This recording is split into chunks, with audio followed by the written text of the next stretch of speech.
can't tell y'all. Fire and brimstone? But,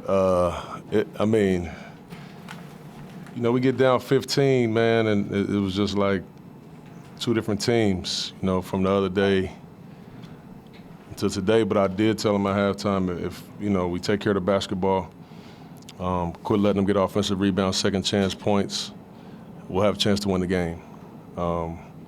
And we did, man. These dudes, they just came out and fought, I just love that we're starting to understand how hard we have to play. I hate sometimes, I think we might need to start starting our games at 8 instead of 7, because that's the time we start playing. But, man, I'm just proud of them, though. I mean, you look at what Larry was able to do tonight again, what Nas was able to do tonight again. I thought Nurk was huge, did a good job of taking his time and finishing, getting rebounds. And not only that, I thought his defense was really good. They were small and they were fast. I thought Nurk was good, really, really good out there tonight. But I just thought everybody was. We didn't depend on shot making to win this game. I was proud of that. I think it was in Houston, we talked about you were still trying to figure out Larry, whether he's a 4 or 5. Mm-hmm. It seems like he's settling in more now as a 5. Are you feeling more comfortable using him there? I am, and especially so many units in the NBA now. The second unit is always kind of small ball, small ball 5s, and don't get me wrong, I love Cody, man. Cody he's one of my favorite dudes to coach, but he also is a pro and he understands, some nights matchups will happen, and he's a great teammate that way. So he's going to win us some games this year as well, maybe even the next one. You just never know. Everything is night to night with us, but I do think Larry is best served as a small ball 5 as opposed to 4, even though he's a basketball player. He can make it happen anywhere, but we have an advantage, I think, a lot of times with him at the 5. What is he Tough night offensively for Nas. Huh? Tough night offensively for Nas, but defensively made some really good picks. What did you see in that last stop for him? Just his toughness, his toughness. He's willing to take some of those tough matchups. Obviously, first half we was having a really rough time with Zach and with DeMar, and at halftime I just, we got to be better there. We got to take personal challenge, man. And those dudes did that. I think DeMar was 0 for 7 in the second half. He was getting some of the same shots, but just he was under duress a lot of times. We were closer, we were more physical, we contested. And Nas was just, man, I love watching him grow, Yeah, he missed some shots, he turned a couple balls over, but I tell him all the time, when you play as hard as you do, you can make up for some of those mistakes, and he did that. Did he get kind of mixed up on that last 3? Yeah. We scouted the play. We knew kind of what they were going to run, and I don't know. I was out there dang near at half court telling him what was coming, and he found a way to run into the screen. And so I was on his behind after that. But, man, Nas, I never have any issues with Nas.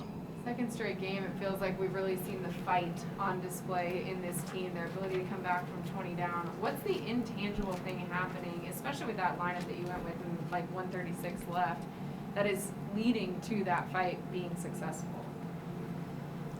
Well, this team is a little different this year. Obviously new coaches, but there's a lot of new players too. And so it takes time for them to get to know each other on the floor. I mean, we haven't practiced in I don't know how long. I literally don't know when the last time we practiced. So you actually have to get to know each other during games, and that's tough to do. And so I think that we're starting to, as a group, just get to know each other and how to play with certain guys. And okay, this guy likes this guy likes that. So that's starting to happen. We still have a ways to go with that, but that's really the only way that I can kind of explain that. Larry got his name chanted in the arena. What is it sort of about what he brings intangibly that you think people can appreciate? he plays. He brings his lunch pail and his hard hat, and I think that anybody can identify with that. You see a guy diving on the floor, getting block shots. He might get a lob dunk. He's playing with heart and enthusiasm. Same with Nas, you know. And these fans really appreciate that, you know. And I'm pretty sure that made him feel good. It made me feel good for them to hear them, you know, cheering for Larry like that. What is it about him at the 5? You said like that he's probably more comfortable there. Like, what do you think he gives you specifically at that spot? Well, defensively, it gives you the luxury of if you're being hurt to switch. You know, he can jump out there and guard multiple positions, almost all 5 positions.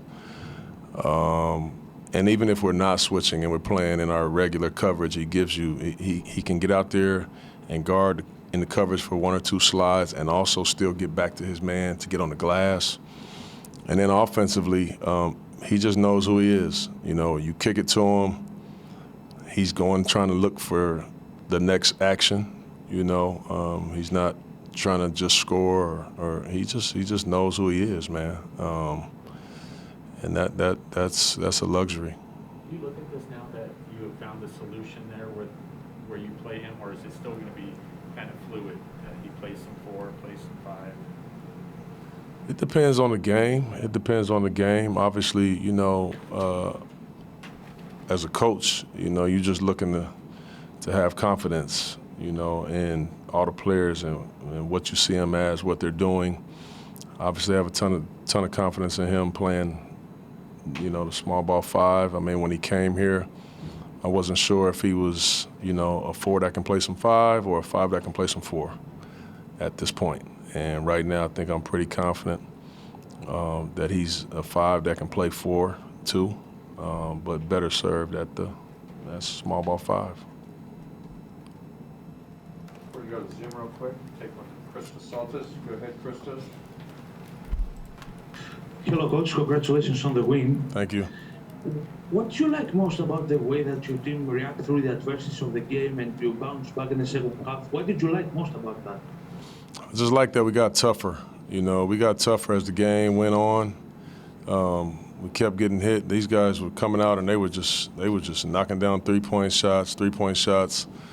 And we stayed with it. We really did. We stayed with it, and in the second half, you know, we came out and, you know, we changed up the defenses a few times, tried to throw them off. I thought we did a good job with that, but I was most impressed with our resolve.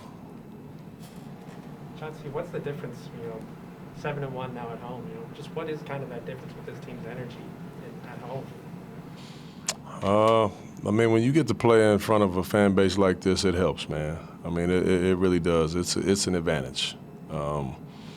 Because even though you can have some turnovers here or there, you know, the threes are louder, block shots are louder.